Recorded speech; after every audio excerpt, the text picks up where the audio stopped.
horticultural.com. I am Dr. V K Jayaraghavendra, principal scientist. I work at the Indian Institute of Horticultural Research. And today when I got a call, so I said, today the campaigns are all going on to how to rejuvenate soils. You recently heard Sadhguru, and many people are coming into this area. And as if, it was a not known area. Actually, in fact, rejuvenating soils, it's a very old area, even right from my BSc AG days when I joined BSc AG in 1981. We've been hearing that soils are all having life. So we say, Matra Bhumi, we say Bhumi is a female, it is a mother, and so on and so forth. So many such metaphorical expressions have been given to the soils and how to rejuvenate the soils. And now many people call it as Dharti Mata, Dharti Ma.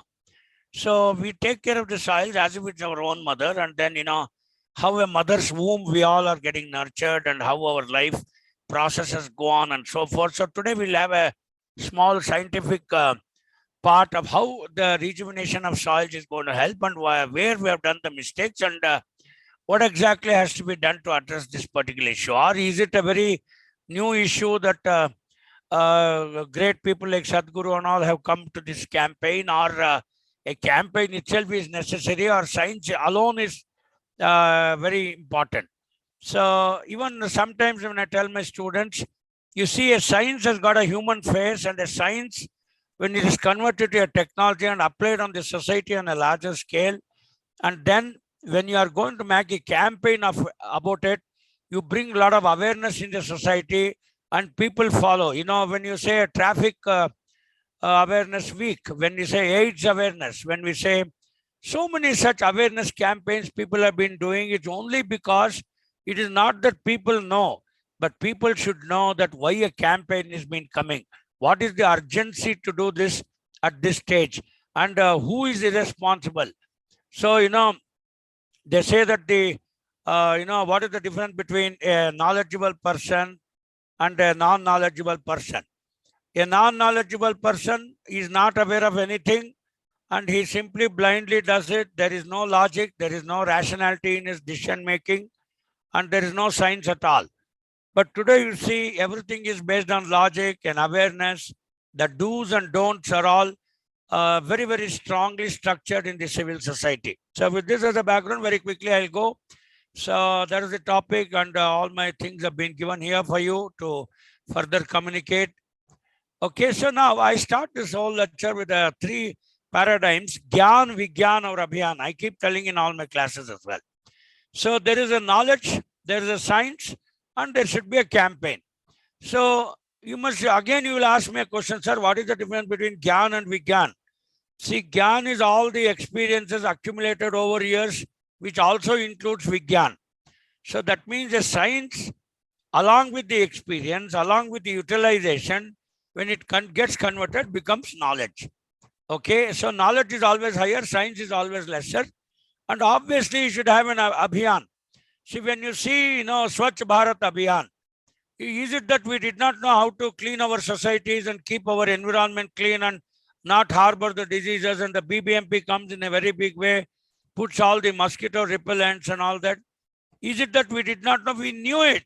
But unless somebody pushes us, the inertia is not broken. This is where I say, inertia by definition, when you go to the Newton's first law, that F is equal to m into A. Okay, a body remains in a state of rest or in a state of action until and unless an external force is acted upon it. This is what my father taught me in this basic physics class. So therefore, nothing can work without a campaign, without an Abhiyan. The science is there, the experience is there, but people are all very, very careless. You see the entire Bangalore, wherever I go, I simply mock at them. It is a Swachh Bharat. People are throwing littering here and there and parking my lot. The small road, both the sides they park. I don't know where we have to take our vehicles. It best is to walk or don't go outside. You'd order everything online and don't walk on the road. So the roads are all not meant for actually traveling. The roads are actually meant for parking. Every Tom, Dick and Harry buys a house and converts the revenue lands and he builds a house there, and there is no concept of a layout or an open space.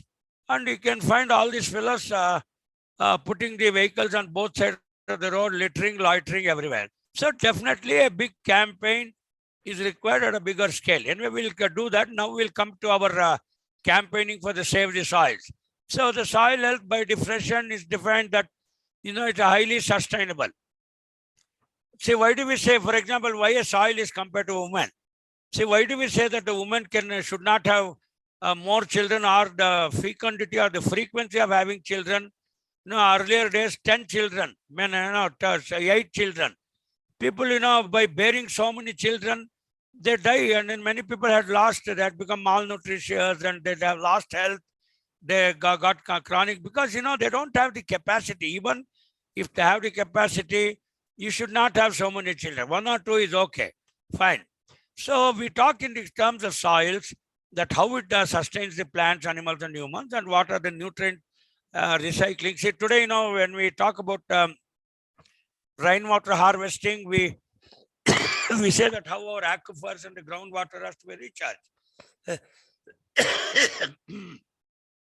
Similarly, a soil has to be made sustainable. A gardens have to be made sustainable. A field has to be made sustainable. You cannot, misuse them. See, suppose, even Sadhguru, I was listening, if your life is for 100 years, if you try to live all the 100 years in 20 years, you will die early. See, some people do all excesses, excess drinking, excess eating, excesses in marriage and excesses in having childbirth, some misusing and abusing the body. So there's a lot of difference between misusing, abusing, and then sustaining and having a healthy life.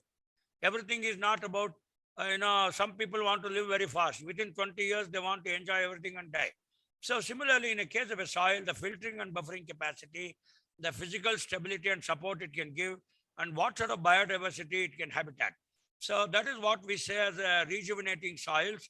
A soil is also a mother. A soil is a living organism. A soil is a living system, a living ecosystem. We cannot lose it and spoil it because you are urbanization and then now everybody wants a flat and everybody wants to stay in Bangalore. That's not the issue here. We'll go ahead. So now a soil basically has organisms, and the time is required for withering, and there's a climate on top of us, the parent material or the bedrock, whether it is it comes from the rock or it is a clay, and what are the topographies, the undulation which are required. So this is how the soil formation is influenced by about 5 interrelated factors. And you can see the topmost layer is the one which has the organic matter.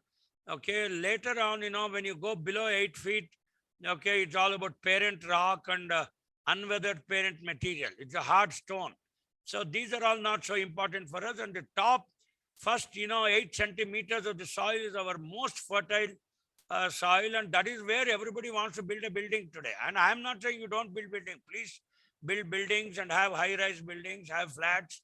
Okay, but when I'm just talking about the soil and how to rejuvenate it, wherever agriculture, that's why now scientists are working on hydroponics, and we don't want the soil at all.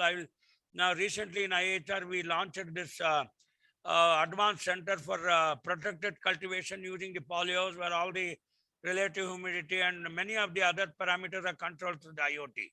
So that's why people want hydroponics, cocoponics, and all soilless cultivation, because most of the soil is used either for the road or it is used for urbanization, and very less people in the rural areas and a lot of people in the urban areas, and everybody had to get Swiggy, Zomato, and they have to eat healthy food. Let them eat, no issues. They are not our botheration. So how to protect the soil? So we want a soil to be climate responsive rather than input responsive. Many times you say the soils, by repeated application of NPK and all those things, it is highly input responsive. But what happened in Punjab is, Punjab, Haryana and all that, by repeated use of the fertilizers, okay, now no longer they're responsive, and they're not at all climate responsive. And then the law of diminishing returns, the S-shaped curve, which we say that the per input output is reducing. So now how to rejuvenate such dead soils? Obviously by water moisture conservation, by integrating the livestock and non-pesticidal management. So people talk about sustainable farming, natural farming, organic seed system, and some sort of an adaptive cropping system. So both the forward leakages and the support systems are required. And we should at best see that how not to abuse the soil. But here we are not going that we are against the government in terms of urbanization and all that. We are not telling about that. So now that's what Sadhguru came out with the Save Soil movement and a lot of campaigning. And thanks to him, because we have the science, we have the knowledge, and but who should do the abhiyan part? The campaigning part. So obviously, since Sadhguru is a very famous person, so and the public opinion is with him, and he's a crowd puller. So obviously, such great personalities coming into the Save Soil campaign is a very welcome change, and save the earth and all that. And it took a lot of good movement. So now many times the soil is degraded because of industrialization of agriculture, and more people want to eat meat. Earlier, people were eating meat only on Sundays, but now when the income increases, every day they wish to have meat, liquor, and they wish to have a high quality life. That's called as high quality life. But when you want to eat 1 kilo of meat, obviously you should shell down 16 kilos of grains to get 1 kilo of meat. I think these ratios you must have read here and there. And then therefore the effects of soil degradation is obviously when the soil degrades, your human health also deteriorates. Organic matter has been decreased. Vicious cycle of floods and drought because moisture is not conserved, and then a lot of water going away into the drain. That's why the urban flood is all there, because there are no trees to absorb those moisture, and lack of food can also cause civil strife. Okay, not only by administration like what is happening in Sri Lanka, and you also had food crisis, but thanks to the agriculture technologies, today we have 310 million tons of agri. We have about 333 million tons of horti. So be happy.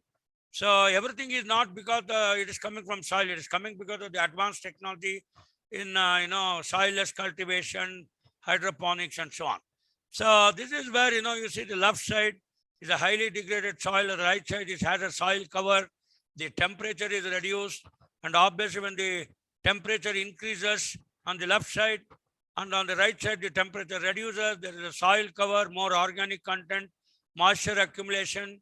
Okay, better even distribution of rainfall occurs. So human health also deteriorates if your soil is bad. So that is the question for famines and so on. The organic matter has decreased, and where are our friends? These earthworms are nowhere. So everywhere we want to, with the latest campaigns going on, we want to enrich our soils with earthworms, and earthworms can survive if some organic matter is there.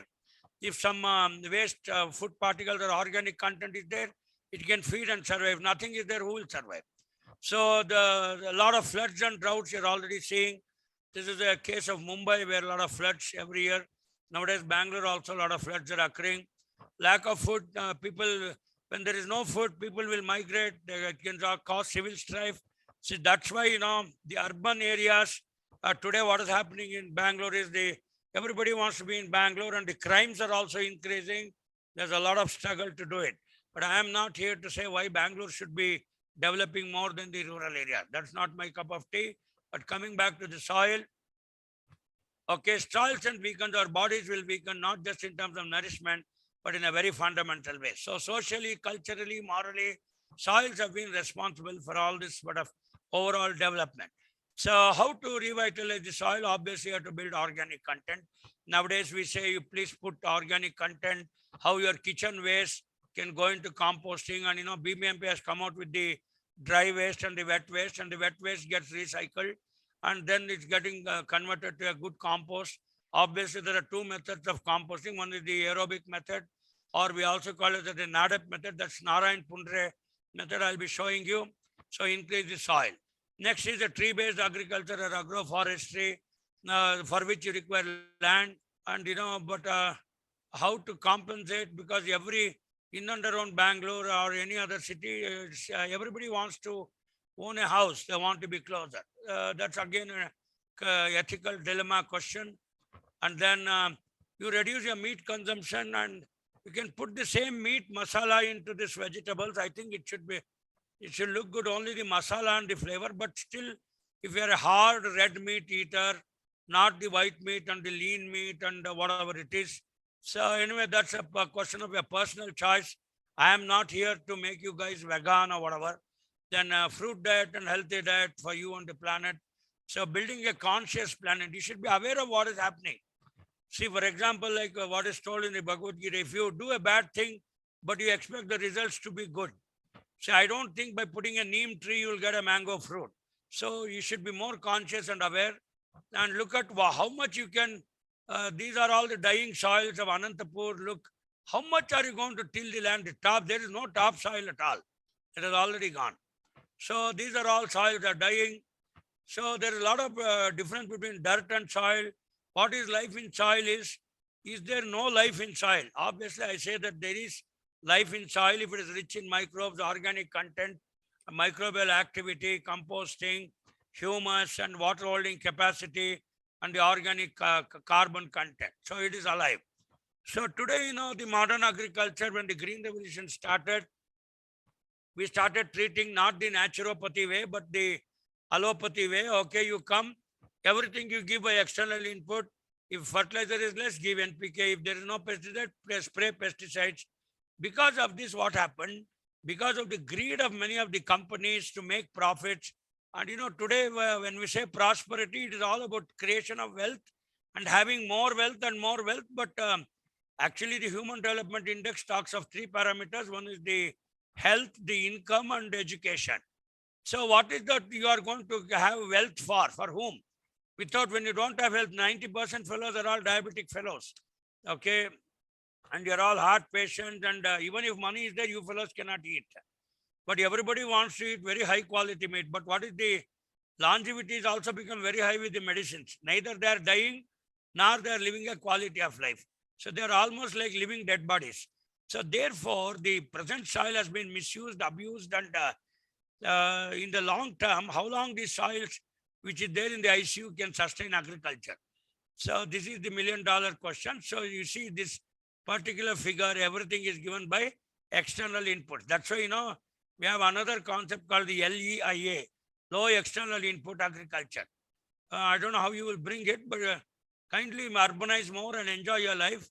You will have only money, but you will have nothing to eat. You will have some bullshit to eat, but you will not have any quality food or health. So how to bring life back to the soils? So without livestock, can we not address the issue? That means where is the organic content and dung and all that? So, but we say livestock population should be reduced. How to reduce? Because in the urban areas, you cannot put a cow, or in your flat, you cannot even put a dog. So forget the livestock. So conventional solutions are FIM, vermicompost, NADEP compost. I'll tell you this Narayana Pundre method in the next slide. Industrial compost, green manure, soil conservation. But the issue is about adequacy and spread. Are we able to apply to all the lands? Where is so much dung? How many animals can you bring? What should the animal eat to produce dung? Or can you put human feces in the soil and enrich it? Whether putting human feces is safe for the soil. It is highly toxic, and especially when things are not anaerobically fermented, whether the human feces or the cow dung or whatever, you cannot get a good compost. With aerobic fermentation, the toxicity in the soil increases. Okay. So that is the Narayan Deta Pandripande method. It's also called the NADEP method. And it's an aerobic fermentation going on. Look at how the pits are made layer by layer. Okay. They put cow dung and the layer of organic material, and that's how they're going to recycle this. We had a lot of training programs on this. So the 3 layers of the soil, the first is, what's the difference in the 3 layers? Like rain-fed and a few inches of soil on the top. And that few inches of top soil, just by zooming cultivation and nomadic cultivation, has already been used, misused, and deforestation. And all those things are going on. You already know that. So now, when the lot of organic matter is there, the transpiration, irrigation, rainfall, runoff, deep percolation, all these things, and the microbial activity is going to increase, and you should have a soil cover. That's how the productivity of the natural soil and the rhizosphere is going to increase. So reducing soil temperature also by the cover. But no cover, see, it's very, very impossible to do. Even in villages also, people don't have that much labor, or they're not interested to do these things. They will say that why only we should conserve everything. What are those urban fellows doing? See, each fellow buys a 85 lakhs flat and, for him, everything should be neat and clean through Zomato and Swiggy and he should get everything. But the urban area fellow cannot even earn 10,000 rupees. So there is a lot of heartburn, and that's why people are not doing for every this soil moisture conservation. Although we want to bring a people's movement, people are not interested. You do a small software Java Baba, you get about you got about 2 lakhs salary, 3 lakhs salary. I do all this organic thing and nothing comes to me. So there is a lot of divide between the rural and the urban and the agri. So anyway, we should address these things in our question answer session, or how to do it, we'll see. How to build a movement. So subsequent governments are doing that. There was a natural farming movement given by the Agri Ministry. We were all the national facilitators trained in this. So that's how the interest in this particular session has come up. So the living roots, the soil food web. See, when this particular food chain, that how everything gets converted back into organic matter and then the carbon, and then finally the plants are going to use it with the photosynthesizers. So, but animals are all hopeless because they cannot have photosynthesis. There is no chlorophyll for them. So therefore, this decomposition soil food web and the role of microbes in soil aggregation is a very important factor, and you should see that all these natural predators and parasites are available and all the microbes are also available. So everybody should get some sort of food. So that's how the food chain comes. Today what you have done is you have broken the food chain, and the predators and parasites are gone. So either you have too many snakes or too many frogs. That's how it goes. But the snake used to eat the frog. But I'm not asking you to cultivate snakes. Okay, so don't take my expressions very literally and think that I am anti-urban and everybody wants supermarket, more Swiggy and all that, Reliance Fresh. Please have it, but this is how the dynamics go in the soil food web. Role of microbes in aggregation, improving the permeability and soil aeration. Okay, all this rivers of the water in the air contains 10 times the water in the rivers. So now you need not connect all the rivers and make irrigation. If you are able to increase the organic matter and tap even the atmospheric moisture, okay, and create a micro structure in and around, a microclimatic climatosphere in and around your farms, you can have a lot of moisture and water infiltration. You don't, somebody give foolish ideas that will connect all the rivers. Why you want to die of flood, is it? So why don't you tap these, local microclimatic conditions? I told you rivers of water in the air. Air contains 10 times more the water than the rivers. This is a fact. So you should look at intelligent way. Even in Saudi Arabia and in the desert also, they are harvesting water through a lot of new rainwater harvesting structures are there. Don't think that deserts cannot be converted. That's only your misconception. You have to apply science and have a campaign. So, okay, then structural integrity of the soil. Our soil should be as soft as bed and be able to absorb. Is it like that? Nothing doing.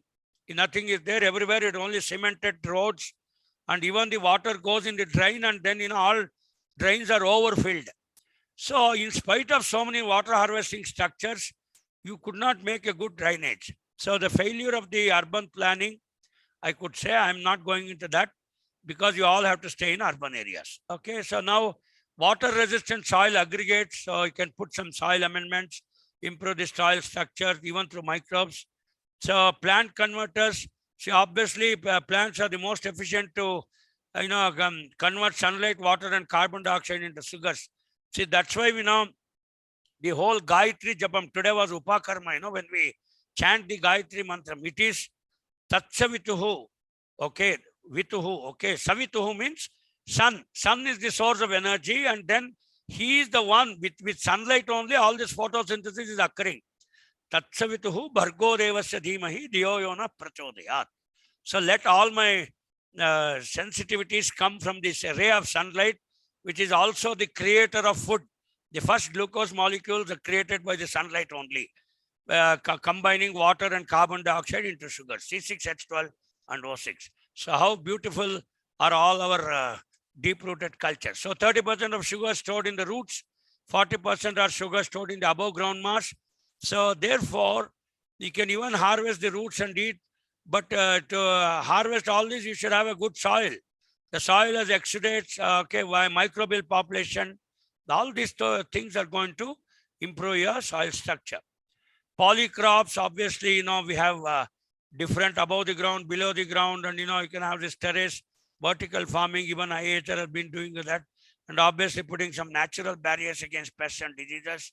So with dissimilar plant groups. See, today everything is a problem because it's only monoculture, paddy after paddy, cotton after cotton. So if people were allowed, they will also grow ganja also, because everything is about creation of wealth and making profits. It is called the Charvaka Mata. Yavat jivet, sukhat jivet, runam kritva, ghritam pibet. So the life is short. You just make money, have credit cards, eat and misuse all the soil and exploit everything and go away. So that is the concept of this polycrops. So the requirement is increase soil organic matter and make it like a sponge. So you should have more biomass generation through crop systems, reducing evapotranspiration, ET, when you apply the Penman formula. I happen to see Dr. Penman. He's a very great scientist of the evapotranspiration. Soil cover mulch, not exposed to direct sunlight. There should be always soil cover for 365 days. Enhance biological activity, whether you put Jivamrita, Bijamrita, or Ghana liquid, or foliar application. Okay, you should have living roots. And that's why they say zero tillage or less disturbance to soil. Every now and then you are exposing the soil. Misusing the soil. It is something like, making a woman conceive about 20 children. Even the life of a cattle is about 20 years. So in a 20 years life cycle of cattle, it can give about 10 calves, 10 to 12. But people want that all the 20 years it should conceive, and all the 20 years it should give calf, and all the 20 years they should exploit the milk. So they ingest this growth hormone into the oxytocin, growth hormone into the cattle. They want more milk. You don't get milk, gentlemen, you get only the hormone out. So therefore, if you want to misuse the thing, the issue is yours, because today sites are all very costly. You don't get a good gated community less than 1.5 crores.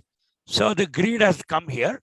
So now erosion to runoff also we have to reduce and put a lot of reduce the velocity of the runoff with bunding and compartment bunding and so on and so forth. So look at how our soils are getting degraded. So with lack of organic matter everywhere, because anytime rain comes, it washes off all the topsoil, and ultimately the very fertile topsoil are there in the rivers. So the desilted material in the lakes and rivers are very good source for your cultivation. So you should also try with research projects how to recycle these things, which we can also discuss during the session. So some green cover, mulching, glycidia, sun-am. Okay, it's like this, and you want to put a lot of green cover like this. So put all the leguminous green cover mulch crops, recycle it, have some cattle, produce dung. So just for producing dung, don't produce, just for having dung, you need not have cattle. Just for having cattle, you need not produce. So there should be a perfect crop livestock interaction, so by which everybody is going to be healthy and the recycling can occur. So this is how Bijamrit, Jivamrit and all are prepared with cow urine, and then using glycidia, then anona leaves, datura, neem. They use 5 leaves. I'll tell you later. So how the cow dung are made into balls and try to conserve. This is how the Jivamrit making machine. So it is fermented for 40 days, filtered, and then that is given as a soil spray or application. So people use it.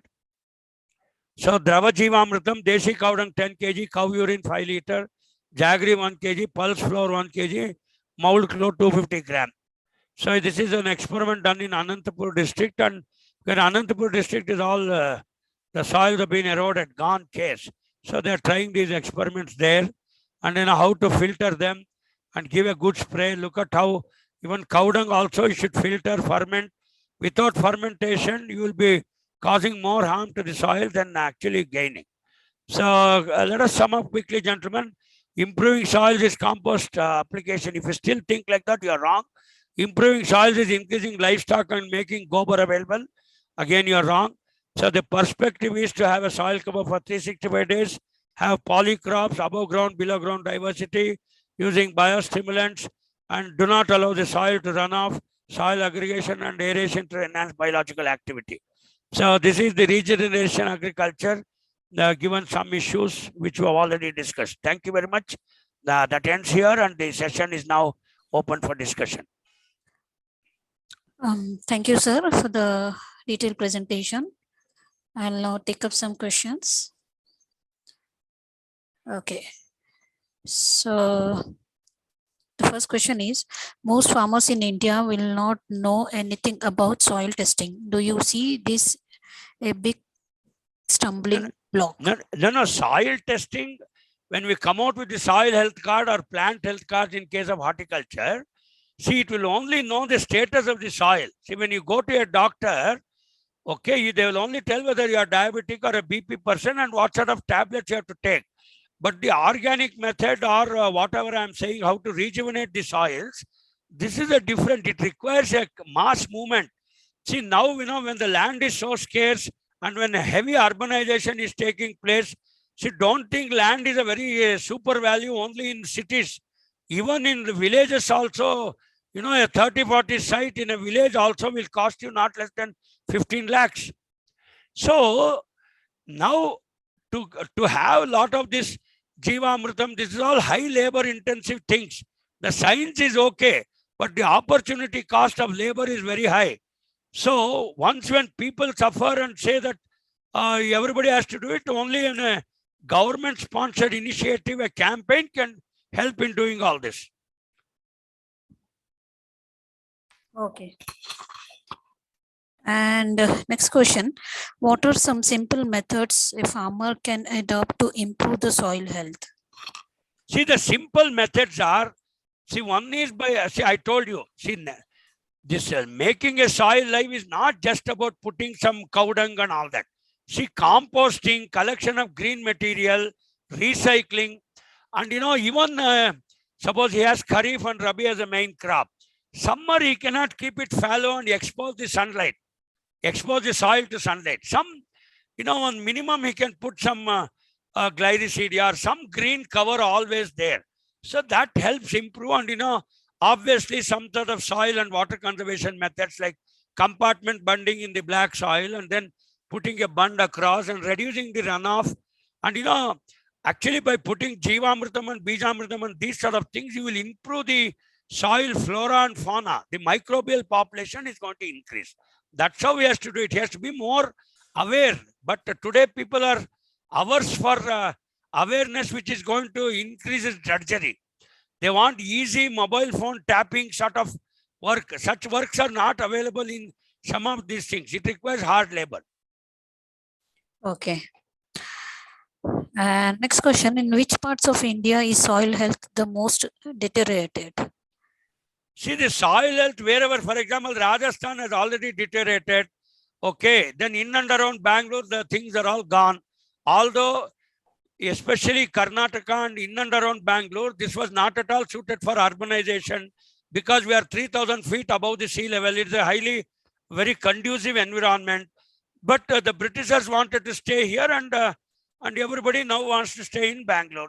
So that is how it is there. And see, therefore, you should have probably used a smaller area or an area which is not so high above the mean sea level for urbanization.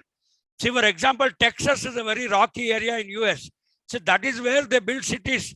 For example, there is an area called San Andreas in the United States, which is a highly ecologically sensitive zone prone to floods. So there was a movie also called as San Andreas where, that Hoover Dam is also there. So such ecological zones you should not plan. But I am not here to say why the planning has occurred in these regions. So that is how it goes, madam. See, at the time of urban planning, see, for example, you plan a good city in a very dry area like Anantapur. See, luckily that Kia factory has come, that, car factory has come. When I travel to Hyderabad, after Penukonda is over, Before Anantapur, it's all rocky and dry. You plan urbanization and industries there. Why do you want to put it in fertile soil? Same problem with Vijayawada and Andhra Pradesh. Oh my God, they're all paddy belts of India. That is the paddy basket of India. Unfortunately, you want your Amaravati to come there. Whether it is Amaravati or Vrishabhavati, I think some of these planning procedures are wrong, but I don't want to go into the political part of it. Okay. And next question, why is soil management so important? Soil management is important because after some years, even if you put more inputs, nothing is going to come. It is like a young lady who will conceive. We say that lady should give birth to a child before 30 years. See, after that, the childbearing capacity, fertility, and so many other response to inputs and response to childcare, many of these things will deteriorate. So therefore, the soil is also like a woman, we have already told. It has to be managed and nurtured. If you misuse it, it will not produce results. Because soil as such may not be a complete organic system like a human being with the interconnected dots, but definitely it needs to be managed like that. Okay. Next, we have a question from Mr. Siddhappa. He is asking, do you advise us to use herbicides? Herbicides, see, by definition, the herbicides, again, you have a monocot herbicide, you have a dicot herbicide, you have the 2,4-D and all that. Herbicides can be more safer as compared to any other thing. But we should have two things have to be taken when herbicides are to be sprayed: the residual effect and how long it's going to, whether they are biodegraded. See, instead of herbicide, what I recommend is the biopesticides and bioherbicides. See, for example, today a lot of products are coming with, especially marigold and, biological NPV, nuclear polyhedron virus for control of nematodes. And so many such bio products are available, and the research is also on, and commercially also it's available. So in that way, we don't say that you don't spray herbicide, but try to prefer a natural herbicide. You can combine some yogurt, or you can combine some buttermilk with kerosene, and many such formulations have been come. Even this Jivamrutam is one such thing. When you simply spray this Jivamrutam, I have seen it acts as an excellent herbicide. Some formulations are there. Okay. I think you already answered this many times. What are the main reasons for poor soil health? No, what is it? Can you make it louder? Yeah, one second. What are the main reasons for poor soil health? See, the main reasons for poor soil health are, one is it involves a lot of labor. I'm only talking about the rural areas. I'm not talking with my urban people, that too the Bengaluru and other area people who are all highly, they're born with a silver spoon and eating with a golden plate and have a diamond crown on their heads. They're all software people and higher, they bring GDP to the country. I am not a person to scold these very big shots because they bring a lot of money to India. Now, in the rural areas, okay, now the soil conservation and the organic cultivation has to be done by the individual farmer.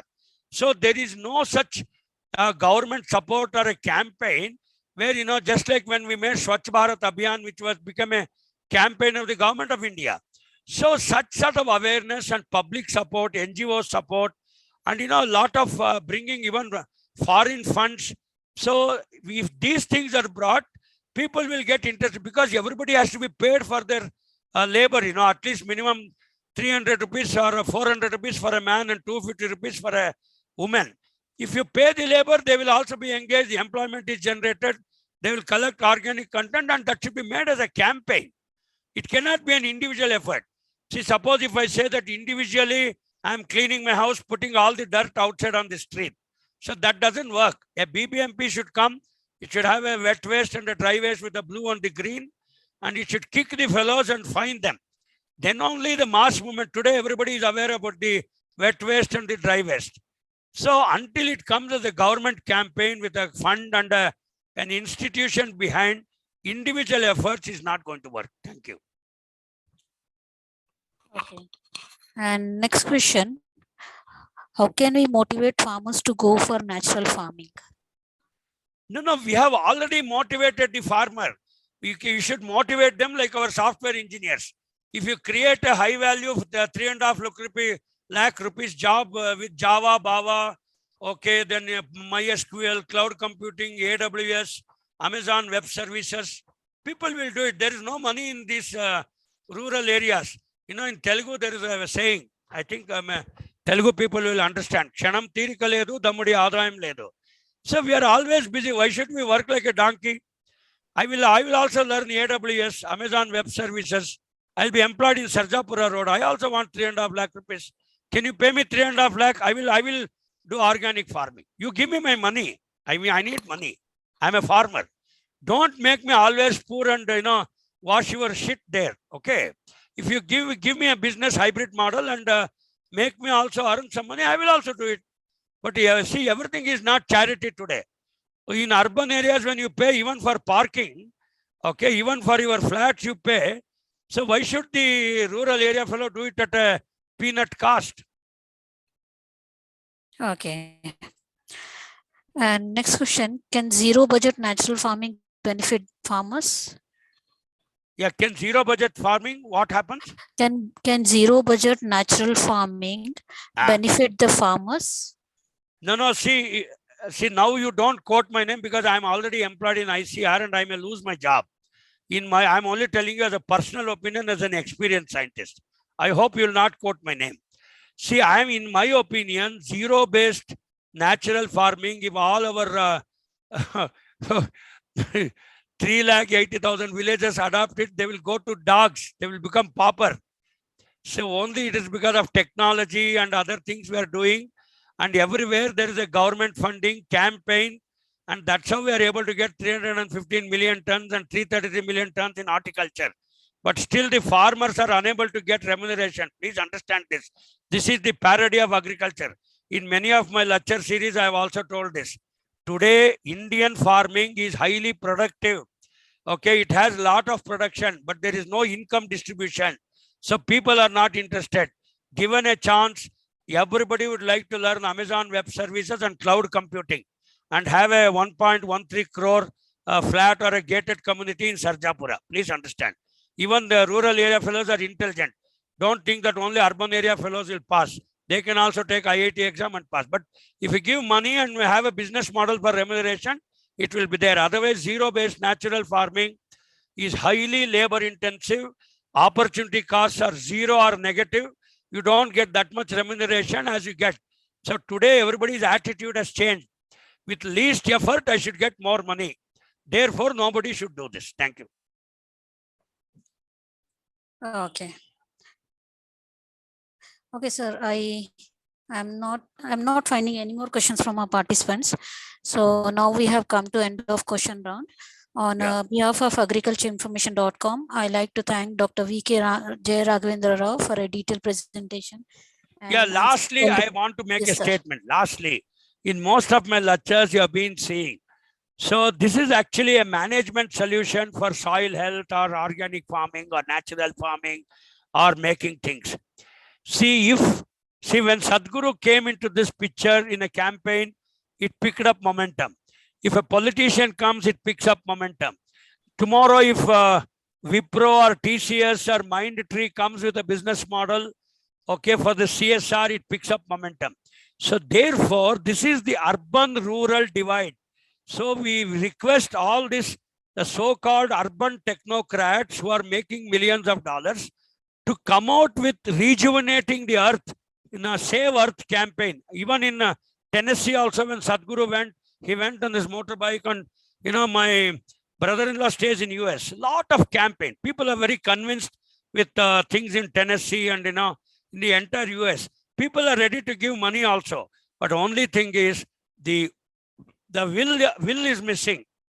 So kindly, I request as a part of my lecture that if the haves and the have-nots create an awareness through some small business models so that they are not asking big money. Your labor has to be paid about 350 rupees per day. Women labor 250 rupees per day.